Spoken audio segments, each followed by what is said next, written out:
Hello class 12th students, matrices के second exercise के 21वें question को हम लोग आज के वीडियो में सॉल्व करेंगे। क्वेश्चन में कह रहा है assume X Y Z W and P are matrices of order 2x n 3x k 2x p n×3 p cross K. हमें एक्स मैट्रिक्स का ऑर्डर दिया है, वाई मैट्रिक्स का ऑर्डर दिया है, जेड मैट्रिक्स का ऑर्डर दिया है, डब्ल्यू मैट्रिक्स का ऑर्डर दिया है, पी मैट्रिक्स का भी ऑर्डर दिया है। कह रहा है चूज द करेक्ट आंसर, मतलब हमें इनमें चारों में से कोई एक करेक्ट टिक करना है। क्वेश्चन कह रहा है the restrictions on N K P so that P Y plus W Y will be well defined. कह रहा है ये चीज़ जो है वेल डिफाइन है, बताओ एन के पी की वैल्यू क्या होंगी। ठीक है, समझिएगा। मैं पहले आपको कॉन्सेप्ट सिखाना चाहता हूँ जो कि बहुत ही इंपॉर्टेंट है। मान लीजिए आपके पास एक मैट्रिक्स ए है और एक मैट्रिक्स बी है, दोनों को मल्टीप्लाई करना चाहते हैं। एक ऑर्डर जो है वो m×n है, बी का ऑर्डर जो है p×q है।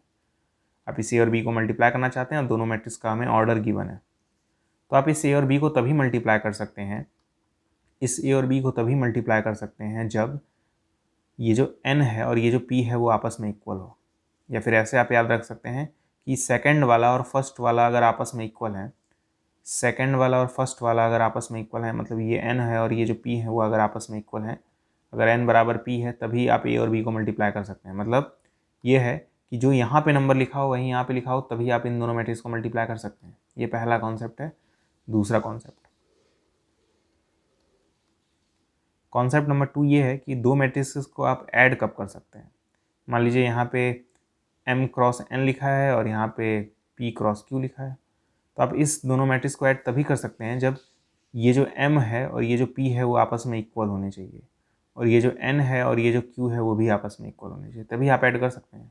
ये पहला वाला पहले वाले के इक्वल होना चाहिए, दूसरा वाला दूसरे के इक्वल होना चाहिए, तभी आप दोनों मैट्रिसेस को ऐड कर सकते हैं। ठीक है, मतलब दोनों मैट्रिक्स सेम ऑर्डर के होने चाहिए, तभी आप ऐड कर सकते हैं। यानी जो यहाँ पे नंबर लिखा हो वही यहाँ पे भी लिखा होना चाहिए। लेकिन मल्टीप्लिकेशन में ऐसा नहीं है। मल्टीप्लिकेशन में सेकंड वाला और ये फर्स्ट वाला अगर आपस में इक्वल है तभी आप मल्टीप्लाई कर सकते हैं, चाहे चाहे यहाँ पे और यहाँ पे कुछ भी लिखा हो। चलिए देखिएगा, हमें गिवन था P Y plus W Y. ठीक है, तो पी का जो ऑर्डर है, पी का हमें ऑर्डर दे रखा है, पी का ऑर्डर जो है वो p×k है। ठीक है, तो मैं यहाँ पे लिखूँगा p×k, और y की जगह मैं लिखूँगा, y का ऑर्डर क्या दे रखा है 3×k, तो यहाँ पे 3×k हो जाएगा।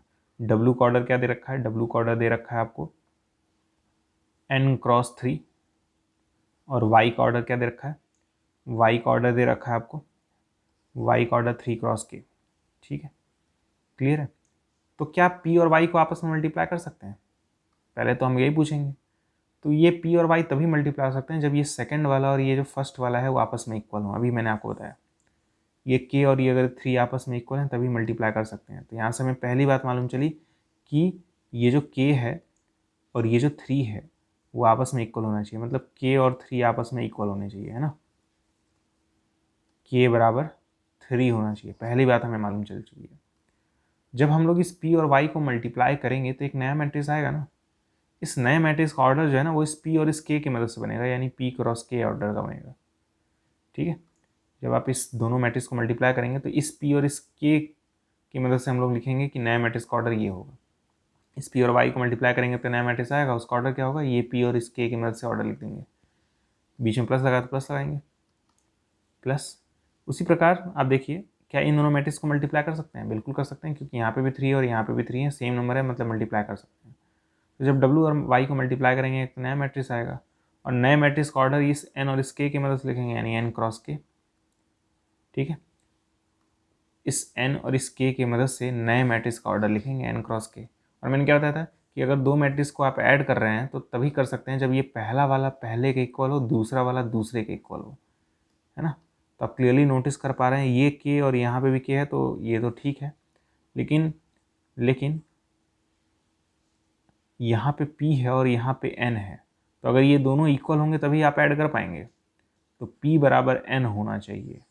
ठीक है, तो दो चीज़ें हमें मालूम चली, एक तो k बराबर 3 होना चाहिए और p बराबर n होना चाहिए। k बराबर 3 और p बराबर n, तो ऐसा कौन सा ऑप्शन में है, फर्स्ट वाले ऑप्शन में है, तो हमारा ऑप्शन नंबर ए करेक्ट होगा। ठीक है, अच्छा सा साइन मारिए और घर जाइए। ठीक है।